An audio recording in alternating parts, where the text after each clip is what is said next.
नमस्कार। सनातन धर्म में नारी व पुरुष का अधिकार समान ही है।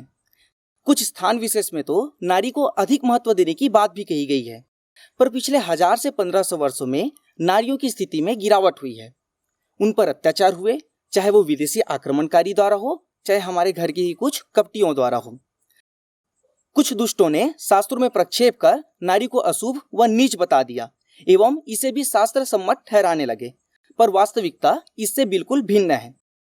वेद में प्रत्येक मंत्र के साथ उस मंत्र के देवता, स्वर, छंद व मंत्र दृष्टा ऋषि के नाम रहते हैं। कई मंत्रों में मंत्र दृष्टा के स्थान पर ऋषिकाओं के नाम हैं, जैसे जुहू, इंद्रानी, घोषा, गोधा, अपाला, अदिति इत्यादि। यदि स्त्रियों को अधिकार ही नहीं होता तो वो सर्वोच्च ज्ञान के ऋषि में कैसे सम्मिलित हो सकते। मनुस्मृति अध्याय 2 श्लोक 8, स्त्रिया पंथा देयो, अर्थात स्त्रियों को पहले पथ दो।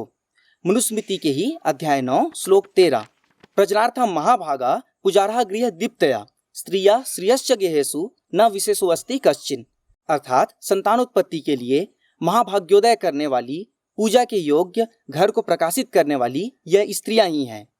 स्त्री, शोभा, धन व लक्ष्मी में कोई भी अंतर नहीं है, क्योंकि स्त्री लक्ष्मी स्वरूप होती है।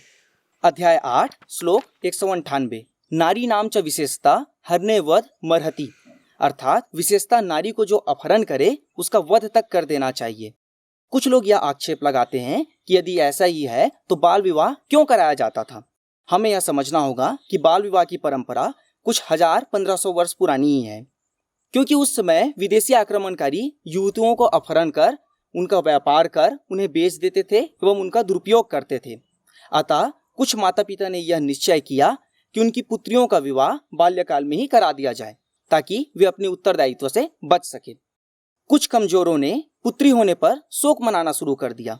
उन्होंने यह भी तर्क दिया कि यदि पुत्र होता तो बड़ा होकर आक्रमणकारी को भगाता, पर यह तर्क पूर्णतया गलत है।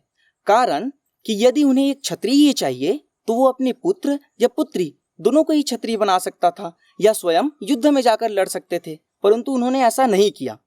तो जिन्होंने ऐसा नहीं किया वे ही ऐसी कायरता भरी बातें करते हैं।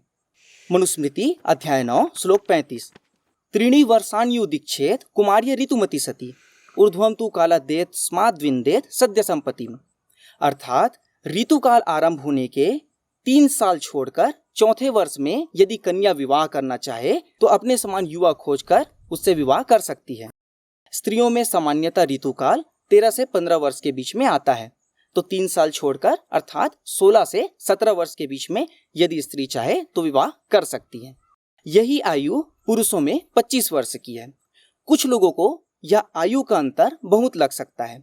आयुर्वेद में इसके बारे में विस्तार पूर्वक बताया गया है। यदि कन्या 16 वर्ष तक व बालक 25 वर्ष तक पूर्ण ब्रह्मचर्य धारण किए हुए हो तो वे उचित संतान उत्पन्न के लिए योग्य हो जाते हैं। आयुर्वेद में बताया गया है कि इससे कम उम्र में यदि संतान उत्पत्ति किया जाए तो संतान दुर्बल पैदा होते हैं। यद्यपि आज के समय में कोई ब्रह्मचर्य का पालन ठीक से नहीं करता, अतः 16 वर्ष की बालिका एवं 25 वर्ष के पुरुष अपरिपक्व ही रह जाते हैं, चाहे वो शारीरिक रूप में हो चाहे मानसिक रूप में हो। अथर्ववेद कांड 11 सूक्त 5 मंत्र 18, ब्रह्मचर्येण कन्या युवानम विन्दते पतिम, जिस प्रकार एक पुरुष पूर्ण ब्रह्मचर्य धारण कर पूर्ण जवान होकर अपने सदृश स्त्री से विवाह करता है, उसी प्रकार कन्या भी अखंड ब्रह्मचर्य धारण कर पूर्ण जवान होकर अपने समान पुरुष से विवाह करे। इसका अर्थ है कि युवक और युवतियों अर्थात स्त्री पुरुष दोनों को ही पढ़ने का भी अधिकार था और स्त्रियों को पति चुनने का भी अधिकार था। कुछ लोग यह आक्षेप लगाते हैं कि विवाहों उपरांत स्त्रियों के अधिकार कम हो जाते हैं। ऋग्वेद मंडल 8 सूक्त 31 मंत्र 9, इसमें आदर्श पति पत्नी को वितिहोत्रा अर्थात यज्ञशील कहा गया है। मनुस्मृति अध्याय 9 श्लोक 37, प्रजनार्थम स्त्रिया सृष्टा संतानार्थ च मानवा, तस्मात् साधारणो धर्मो श्रुतौ पत्न्या सहोदिता, अर्थात स्त्री और पुरुष एक दूसरे के पूरक हैं, इसीलिए वेदों में साधारण से साधारण धर्म अनुष्ठानों को भी पत्नी के साथ करने का विधान है।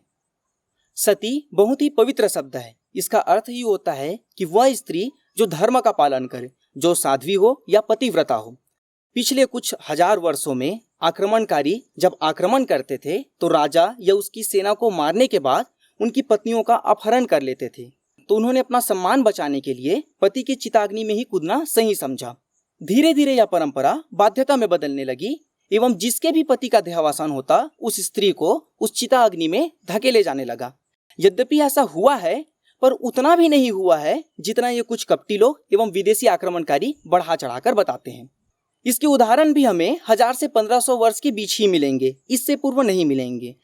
कारण कि आज से 5000 वर्ष पूर्व यदि देखें तो महाराज पांडु के देहावसान के बाद कुंती जी को बाध्य नहीं किया गया था कि उनकी चिताग्नि में कूदें।